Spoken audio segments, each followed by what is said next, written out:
I'm Mary Grover, vocal coach for Tyler Connolly. That's me. That's you. And you are Canadian. Well, yes, sometimes. Sometimes you're Canadian. And you got a Canadian band, or are they're American too? No, we're all Canadian boys. Okay. And you've had 3 successful albums. Yeah. And you just completed your 4th album. Our 4th one just came out. Came out, and it's exciting because it's a lot is happening with that 4th album. You're in the top 10. In fact, I think you are number 8. Yeah, we were number 8 last week. Yeah. Fantastic. Great. Yeah. And in Canada, number 2. Yeah. That's exciting. Yeah, it's awesome. It's all because of Mary, everything. Oh, really? Well, you had a vocal coach, and for your first 3 albums, everything was going fine, and then something started happening. Your voice started feeling irritated. It was strained. It was feeling rough. Yeah, well, I went through an emotional crisis because something happened in my personal life, but also the nonstop touring. We toured for about 2.5 years straight, and I would go through a lot of colds and flus and have to sing through it. Right. And I went through quite a few vocal coaches that just couldn't find the right fit. It just seemed it wasn't getting me in the right direction with my vocal cords. Because after the session, you would feel hoarse. Yeah, I lose my voice in some of these in the session. Some of these sessions, which is not a good sign. Yeah. So then you thought, okay, I'll try Mary Grover. And in your first session, I noticed that there was swelling, and I taught you how to detect swelling on your vocal cords. There were 3 areas of swelling, which I thought, uh-oh, and then there was a lot of raspiness all the way up and down your vocal cords. Yeah, well, you had a really unique approach that I'd never seen before. A lot of times I walk in a room and the vocal coach has a piano and they go, okay, ready? And then they just start doing scales. And I'm like, well, I'm not really ready. I can't follow my vocal cords. And you had a different approach to trying to reduce the swelling by doing a lot of different exercises that had very little to do with actually just start even singing. Right. So I call it the tune-up. Like a race car, the race car has to be tuned up before it goes on the big race. And the voice has to be tuned up. So I would never have you just come over to the piano and give you scales, because we have to check it out, exactly what is happening today. Where is your voice weak? Is it weak? And where? Where is it swollen? How much is it swollen? Are the edges coming together properly? Is it in sync? Are the vocal cords in sync, and is one chord weaker than the other?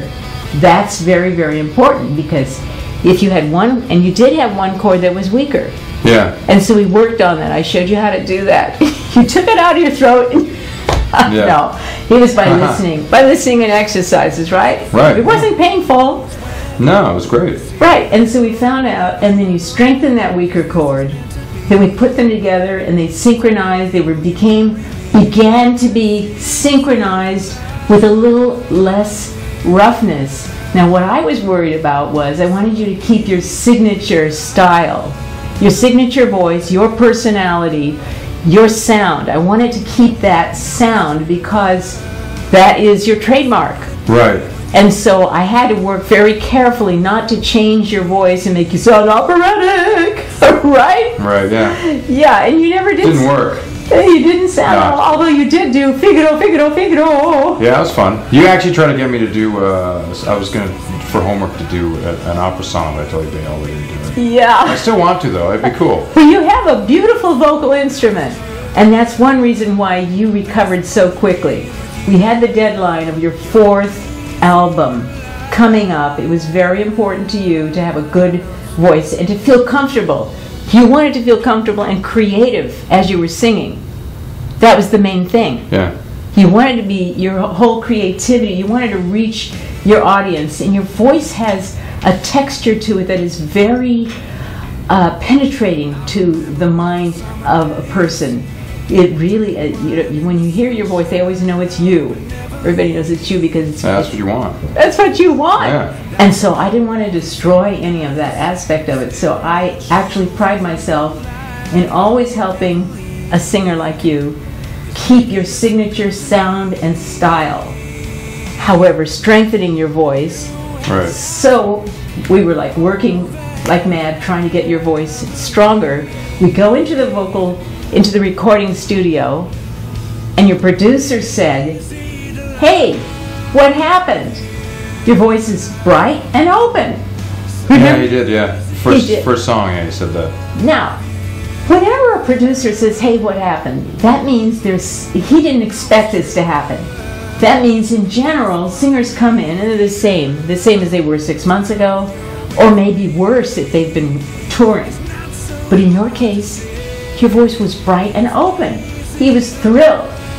Okay, well, I have a different approach, and you took to it, mainly because you have an ability to focus mentally. This is unusual.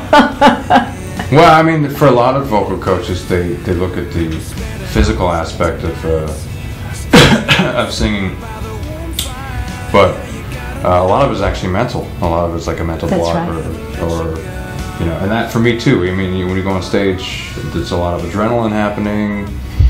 There's a lot of maybe you're nervous, maybe you're playing in front of a lot of people, and you start singing and doesn't sound like it should, and you start second guessing yourself. There's a lot of mental stuff, which with you we work on a lot of that, which I didn't in the past with other coaches.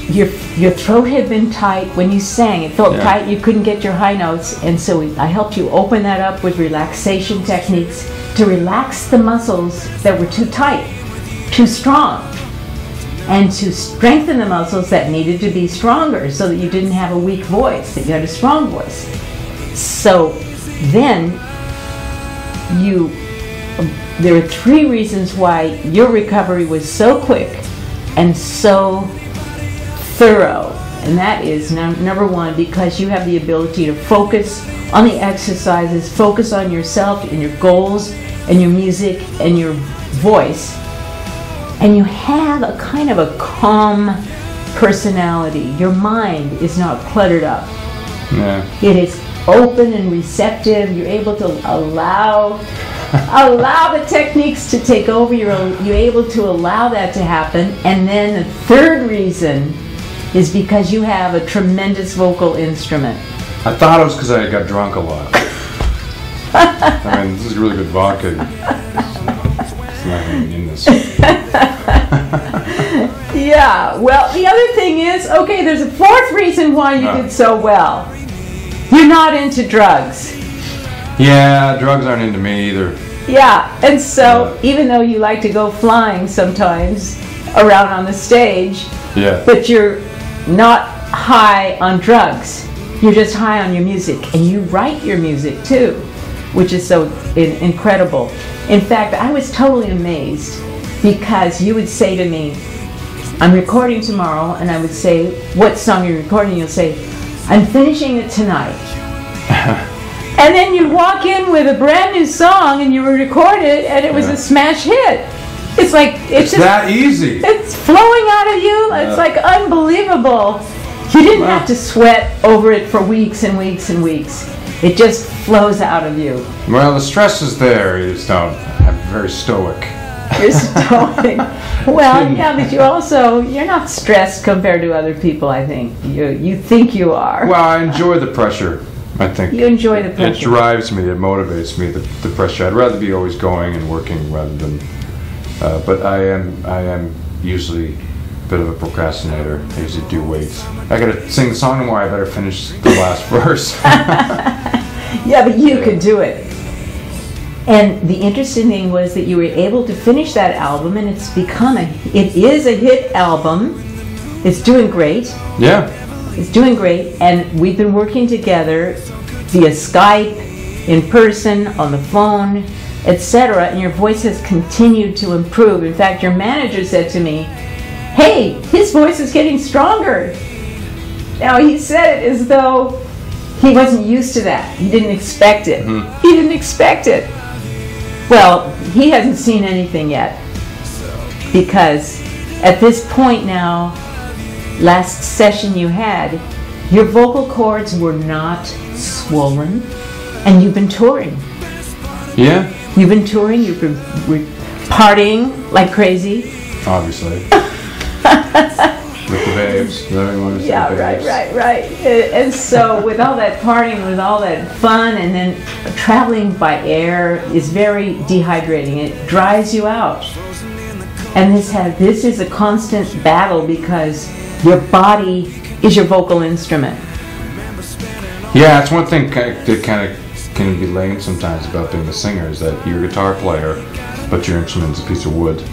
That's You're right. a drummer, and your instrument is a bunch of wood shells. But then when you're a singer, your instrument is you. So if you're sick or you're emotionally stressed or tired, and or ate too close to the show, there's so many different elements.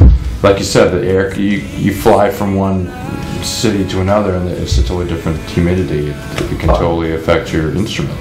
And if you do happen to pick up any kind of a flu or a cold, I can teach you how to sing over the cold. Because I have my techniques help you. You already know how to bring down the swelling. Yeah, right. And you already know how to check and tell which vocal cord is stronger, and then you know how to strengthen that cord. And you know how to, now you're going to know how to get over a cold. Hopefully you won't get a cold because you have to do all those immune booster things, right? Right. Like a lot of vodka. No, that's not it. Yeah. Right. But anyways, so what about, you've got a big tour coming up. This is exciting. Tour starts August 10th. It's called Carnival of Madness Tour. It goes for about 5 weeks in the United States. Yeah. So that'd be really good. And then we're going out with some friends of ours in the band called 3 Doors Down. That's about 8 weeks. Okay, so you're going to be out for quite a while until December. Yeah, and then we go over to Europe and do a tour in the UK. And then I think by that time it goes into December. What is Probably your busy. favorite song I don't that have you one. do I don't on that know. album? On the new them all? record? On the new record. Yeah, I don't know. I don't really have one. There's one- They're all like my children. You like them equally. It's like a parent. The parent has a favorite kid. They never admit it. They never admit it. They do. They got it. I'm not a parent, but I want to view one just so I can find out which one's my favorite kid. Yeah, right. You're a disgrace. Yeah, so it's great that you do your vocal exercises all the way along as you're touring and keeping your voice healthy. And we Skype at times. Yeah, I like those. I did. Well, for one of the girls you got working with, I did a Skype breathing exercise. Yeah, the breathing 15 minutes. exercises. That was great. Yeah, because you need to develop that breathing so that you have strong breath support. And it made a big difference.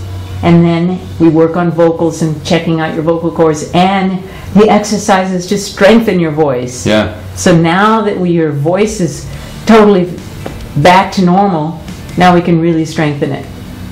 Sweet. Yes! Right. I don't know why every time you do the opera thing, you always have to put your hand out. Yeah, Trying to do an ocean or something. Well, you have actually an operatic voice, which is why you've done so well. Because you have that instrument.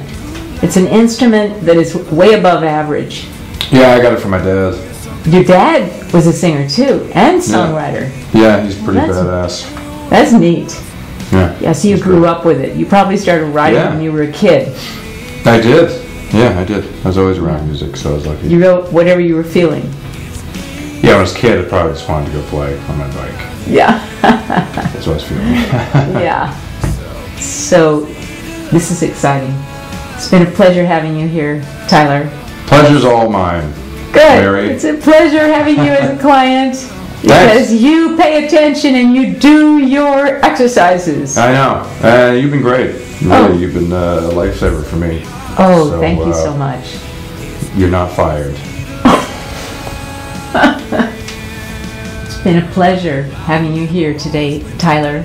Tyler Connolly, the rock singer, Canadian rock singer. Yeah, from Theory of a Dead Man. Theory of a Dead Dead Man, that's right. Yes. Well, I didn't come here for an interview. I came here for a session. Okay, so let's get to it. Let's do it. Thank you, Tyler. Got it.